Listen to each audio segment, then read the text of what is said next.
여러분 안녕하세요. 오늘 얘기는요, 땅심농사 자연농 촉성재배 가능할까? 자, 이 주제에 대해서 조금 조심스럽습니다만 또 오늘 또 꺼내볼까 합니다. 앞서 제가 이제 어, 자연농의 대가들 후쿠오카 마사노부 자연농법이죠. 가와고치 자연농, 기무라 자연재배, 어떻게 어떤 방법으로 그렇게 촉성재배를 하고 있는지, 제가 오늘 얘기하고 있는 촉성재배는 뭐냐면 작물 성장 재배 속도입니다. 그럼 어느 시기에 작물 성장 속도를 보고 이제 얘기하느냐 그러면요, 작물 큰 다음에 성장 속도가 어떻게 되고 크기가 어떻게 되고 한 걸 잘 모릅니다. 작물을 심고 파종하고 모종이나 씨앗을 파종하지 않습니까? 그러면 이제 사료로 치면요, 청소년이 되기 전 유아기에서 조금 더 폭이 넓을까요? 어쨌든 태어나고 바로 유아기 그 정도 시기에 얼마만큼 빨리 키우느냐. 그러니까 우리가 작물 어떻습니까? 밑거름이라든가 웃거름 놔가지고 바로 작물을 파종한가 심었을 때 어떻습니까? 빨리 크지 않습니까? 그래서 최근에 보면 이제 화학비료 나오기 전에 전통 재배의 속도였지 않습니까? 하지만은 지금 촉성 재배 속도로 키우지 않습니까? 그런데 이제 더 기술이 발전해서 시세라든가 비닐이라든가 여러 방법으로 해서 초적성 재배까지 가고 있거든요. 근데 이제 오늘 얘기 끝내고 싶은 건 뭐냐, 거기에는 어쨌든 화학비라든가 반려태비 같은 이런 기술적인 부분으로 해서 그렇게 가고 있습니다만은 오늘 얘기하고 싶은 흙에서 생산된 양분으로 작물을 키운다는 땅심농사, 땅심농사하면 대표적으로 이제 자연농을 얘기하지 않습니까? 땅심농사를 지향하고 있는 자연농은 땅심농사다 해도 틀리지 않은 거의 100%가 그렇게 공감할 겁니다. 근데 작물을 심자마자 보면 어떻습니까? 아까도 말씀하신 유아기, 청소년이 되기 전까지 파종하고 나서 모종을 심고 나서 작물 성장 재배 속도가 어떤 촉성 재배가 된다. 작물을 그렇게 빨리 키울 수 있을까 하는 저의 생각입니다. 저의 의문입니다. 정말 저렇게 가능할까? 근데 가능한 사진들이, 영상들이 많이 올라오거든요. 제가 이제 지난주에 일본의 몇만 명의 구독자를 가진 자연재배 40대의 농가가 있습니다. 제가 가끔 이제 들어가서 보거든요. 원래 봄에 가서 이제 제가 이제 보고 그 다음부터는 이제 별로 안 보는데 일주일 전에 보니까 쇼폼이 올라왔더라고요.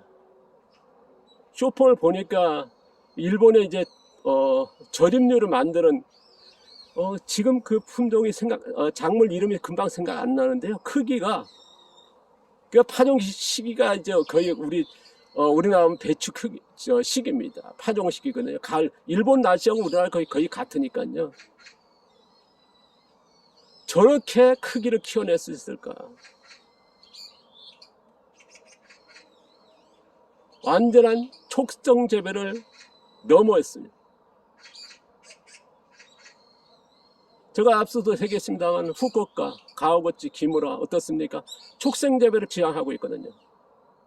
실제로 그렇게 하다 보니까 어떻습니까? 다른 화학농이나 친환경, 유기농에 버금가는 그 이상의 수확량을 높인다, 그렇게 소개되고 있거든요. 거기에는 작물 성장 재배 속도가 거의 따릅니다. 일반 화학농, 친환경, 유기농이 작물 속도가 되니까 이제 그렇게 되는 거거든요. 근데 이제 우리가 의문을 가져야 되는데 의문을 못 갖고 그대로 좀 이런 거를 공개적으로 얘기는 하지 않습니다. 왜? 작물 성장 재배 속도라고 하는 거는 생각 안 하거든요. 수확이 되느냐 안 되느냐 그런 쪽으로 얘기하죠. 거기에 포함되기도 합니다. 그러나 직접적으로 작물 성장 재배 속도를 어느 시기에 크기가 어느 정도 크는 그걸 따지지 않습니다. 저는 이제 이쪽으로 지향하다 보니까 처음에 그것 때문에 엄청난 혼란을 겪었고 제가 자존심도 상했고요. 혼자도 이제 뭐랄까요, 상처도 받았고 정말 아픈, 그러다 보니까 어땠습니까? 정신적으로 굉장히 어려웠던 시기가 있습니다. 그로 인해서 정신적인 그것 때문에 이제 육체적인 질병까지 큰 뭐랄까요, 마비라고 하는 그런 것까지 겪었습니다. 저 개인의 이런 상처인데요. 어쨌든 지금도 보면 이제 일본의 그 많은 자연농에 뭐 그 봄에 보면 이제 어느 시기에 보면 이제 작물들이 키워지는 거는 파종되는 거 일본이나 우리나라가 거의 4월 말 5월 초거든요. 거의 4월 말 5월 초 그게 맞습니다. 근데 이제 6, 7월 달에 작물 보면 어느 정도 크기야 보면 이제 작물 재배 속도를 알 수 있거든요. 우리나라도 마찬가지입니다. 정말 저렇게 키웠을까? 저는 이제 도저히 안 되는데 정말 작물을 키우는 흙이 생산된 양분에서 저렇게 크기를 키워냈었을까? 저도 이제 상처랄까 뭐 그런 것들 비교 대상도 되고 그랬습니다만은 많은 그 땅심 농사를 지향했던 자연농을 지향했던 분이 이것 때문에 이제 포기도 하고 상처도 받고요, 비교 대상이 돼서 정말 적지 않습니다. 제가 이제 전국에 이제 교육을 하다가 많이 돌아다니다 보니까 그런 분들은 이제 적지 않게 만났거든요. 그러면 이제 그분들한테 합니다.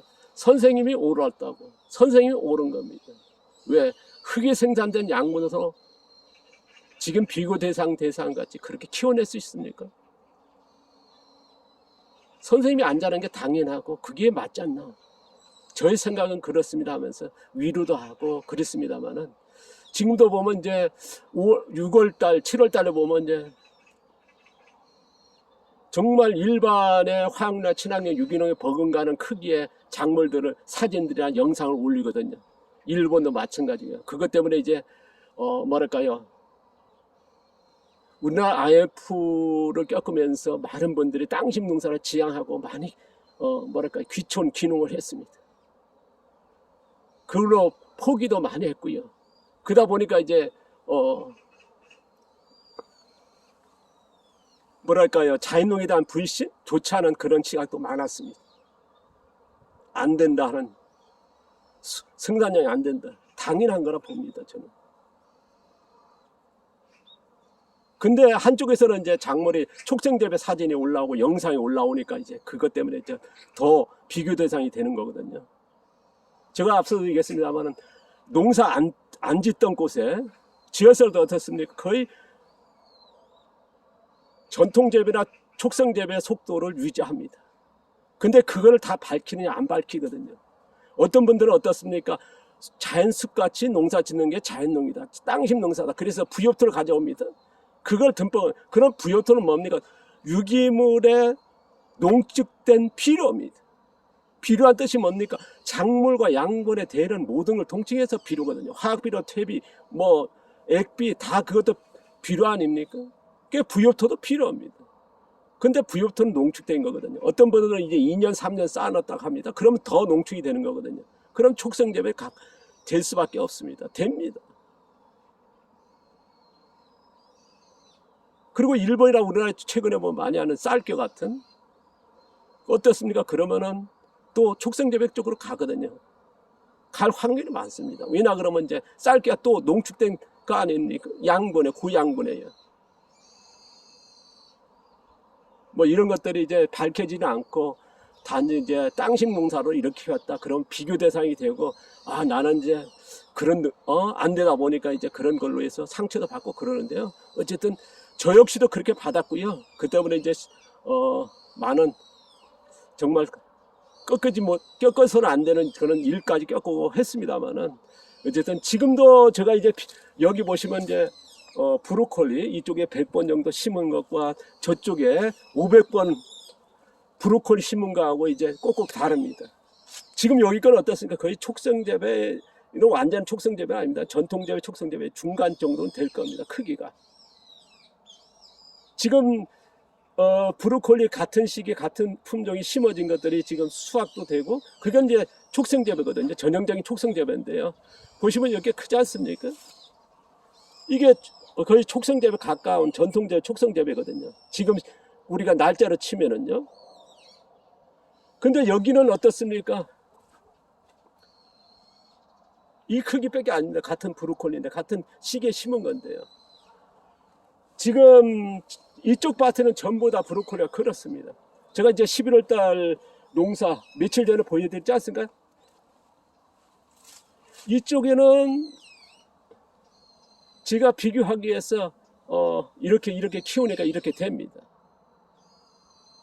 근데 우리가 이제 일반적으로 순수한 흙에 생산된 약물로 이렇게 촉성재배가 되도록 전통재배가 되도록 키워낼 수 있겠느냐 하는 가능할까 하는 의구심을 던지면서요.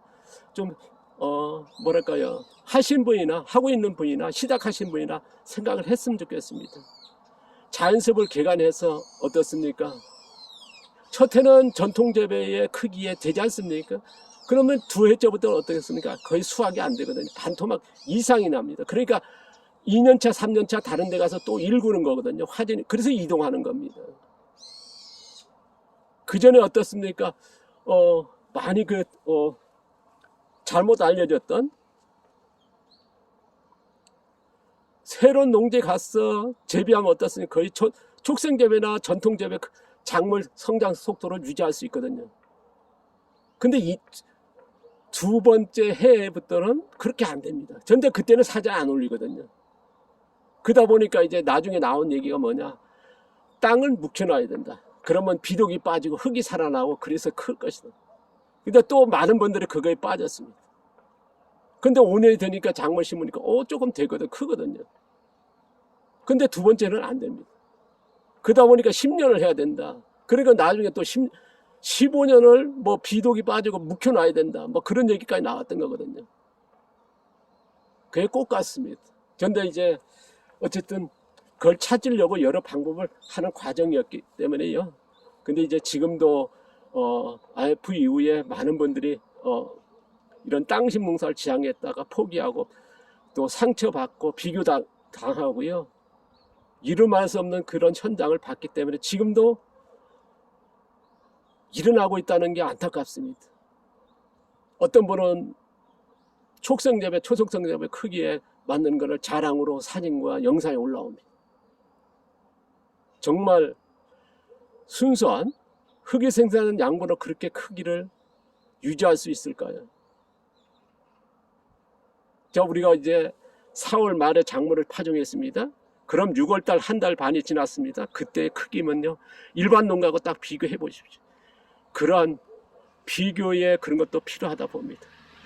지금 농업에서는 뭐냐, 작물 성장 재배 속도라고 하는 그런 걸 따지지 않습니다. 한번 그런